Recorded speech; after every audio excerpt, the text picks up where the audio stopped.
உனக்கு என்ன தம்பி பிரச்சனை? உனக்கு என்ன ஏய், உன்னை இன்னைக்கு இல்ல ரொம்ப நாளா பாக்குறேன். உனக்கு ஏதோ பைத்தியம் ஆயிட்டாங்க. நீ மரியாதை கேள்வி எழுறா முதல்ல. டேய், நீ முதல்ல கேள்வி கத்துக்கிட்ட. ஒரு பத்திரிக்கை ஒரு மைக்கை தூக்கி கேமரா பெரிய வெங்காயம்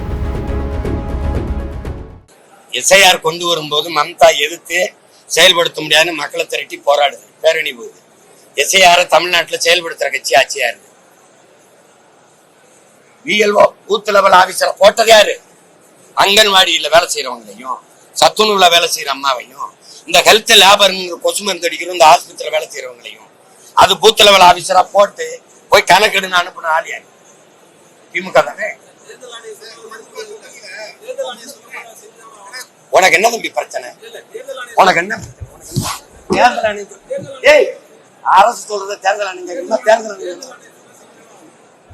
முதல்ல உனக்கு என்ன பிரச்சனை? நீ தொடக்கத்துல பிரச்சனை இருக்கு, தள்ளி வாங்க. தேர்தல் ஆணைய அரசு தேர்தல் ஆணைய அரசு நடத்துதா? அரசு தேர்தல் ஆணையத்தை நடத்துதா? அலையாதைய அப்புறம் ஏன் எதிர்க்கிறாங்க? எதிர்க்கிறோம் ஏன் சொல்ற? எப்போ நீதிமன்றத்துல வழக்கு போட்டா? எப்படி வழக்கு போட்ட? எப்படி வழக்கு போட்ட? இது எதிர்க்கிறேன்னு போட்டியா? உன்னை இன்னைக்கு இல்ல ரொம்ப நாளா பாக்குறேன். உனக்கு ஏதோ பைத்தியம் ஆயிட்டாங்க. கேள்வியா கேளு.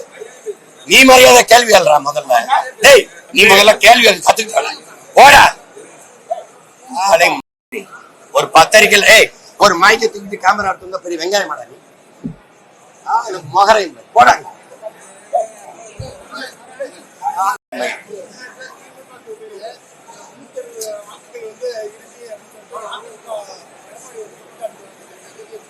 இல்ல, நீங்க கொளத்தூர்லயே 4500 வாக்கு போலி வாக்குலதான் போலி வாக்கு பதிவாயிருக்குன்னு நிர்மலா சீதாராமன் நிதியமைச்சர் சொல்றாங்க. இது அப்ப இந்த போலி வாக்கு பதிவானதை நீங்க எப்ப கண்டுபிடிச்சிய? எப்ப கண்டுபிடிச்சிய? இன்னும் 2 மாசம் தேர்தல் வரும்போது கண்டுபிடிக்கிறீங்க. அப்போ அந்த வெற்றி செல்லாது நீங்க அறிவிக்க தயாரா இருக்கீங்களா?